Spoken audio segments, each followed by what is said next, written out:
که چیرې تاسې په یو مشکل کې ګیر یاست، هغه چې هر رنګه مشکل دی، که د دنیا په لحاظ سره دی، که د ناجوړي او مرضي په لحاظ سره وي، چې په هر رنګه مشکل کې ته ګیرې پکې بند، نو د هغه مشکل څخه د وتلو دپاره یو داسې دعا چې قرآن خپله د هغې ضمانت کړی. په قرآن کریم کې یو دعا ذکر ده چې د هغه دعا څخه وروسته الله جل جلاله فرمای وکذلک ننجي المؤمنین، چې موږ و اهل ایمانو ته داسې نجات ورکوو د مشکلاتونو سره. گویا الله جل جلاله د طرفه څخه د دغه دعا د قبولیت وعده او ضمانت دی، نو د الله څخه به زیات رښتینی څوک کېدلی شي؟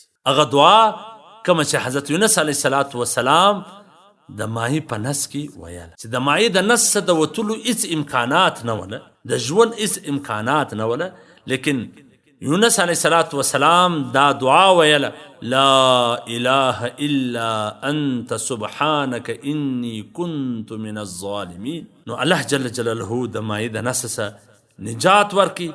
د دې څه وروسته الله فرمایي وکذلک ننجي المؤمنین، دغسې موږ مؤمنانو ته نجات ورکوو. نو چې د هر مقصد دپاره که په هر رنګه مشکل کې ته ګیرې او بندې، دغه دعا ډېره ډېره وایه، د هر لمانځه وروسته وایه، بار بار یې وایه، نو الله جل جلاله به تا د هغه مشکله څخه په خپل فضل راوباسي. والسلام.